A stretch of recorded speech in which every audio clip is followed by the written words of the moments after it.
madaxweynaha Soomaaliya Muuse Biixi Cabdi waxa uu bogaaday go'aanka golaha guurtidu ay ka gaareen qobsamida xilliga doorashooyinka golayaasha deegaanka iyo wakiilada oo horyaalo ku salaysan waqtiga dhawaan isku raaceen komishanka doorashooyinka qaranka iyo asxaabta qaranka oo isku duubnay isagoo tallaabadaasi ku tilmaamay mid dhisaysa dimuqraadiyadda dalka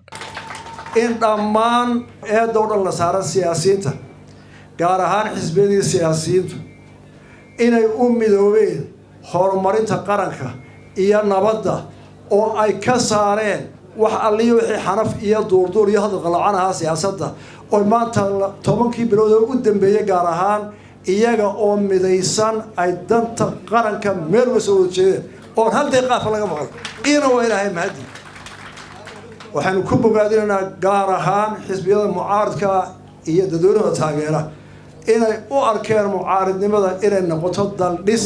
waliba waxay dareenaa dulqaad ku daraan si ay uga gudubno carqalada badan iyo cadow badan oo in hortaagan dadka dowladda wax ku dhow xisbiyadu waxay ku wada saaxdeen in ay u midoobaan sidii dalka hawsha ay u hayaan ee siyaasad nabadeed wax wada dhisa isqadarin lagu bilaabo in loo qorsheeyo waqtigii lagu gali lahaa doorashooyinka qaranka ee isku sidka xisbiga talada Soomaaliland haya kulmiye ayaa soo dhaweeyay go'aankii golaha guurtida ku aqbaleen xilliga doorashooyinka Soomaaliland dhacayaan go'aankaasi hore ugu heshiiyeen saddexda xisbi qaran iyo komishanka doorashooyinka Soomaaliland waxaana xisbiga kulmiye u hadlay afayeenka xisbigaasi Cabdinaasir Booni waxaana hadaladiisii ka mid ahaa waad ogeydeen dhawaan madaxweynaha jamhuuriyadda Soomaaliland wuxuu u gudbiyay golaha guurtida Soomaaliland qoraal nuxurkiisu ahaa in daneeyayaashii doorashada oo axsaabta qaranka iyo guddiga doorashada ay ku soo heshiiyeen in ay doorashadii inoo dhacdo haddii alla qadaro 31 bisha May 2021 golaha guurtida isagoo arintaasi ka xil gudanaya ayaa fadhigiisii saaka waxa uu ogolaaday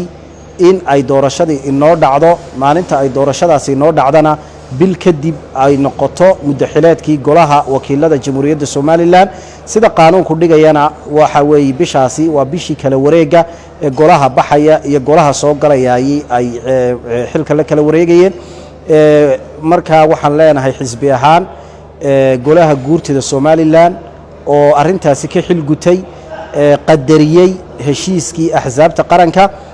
qadariyay soo jeedintii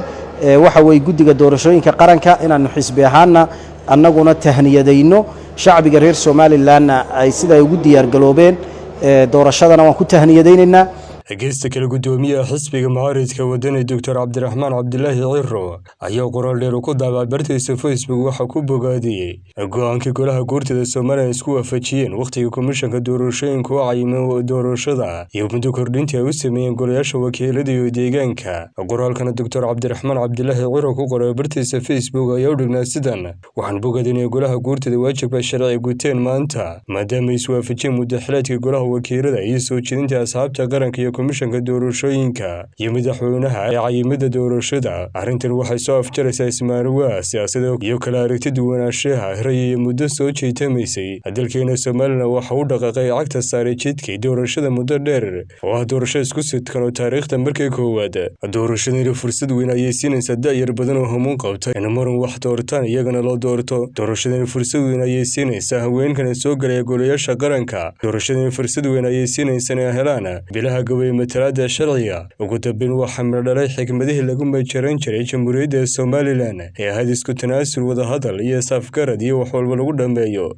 Soomaaliland guul ayuu ku soo gabagabay Cabdiraxmaan Ciro qoraalkan ku daabacay bartiisa Facebook waa Maxamed Yaasiin Gobonimo TV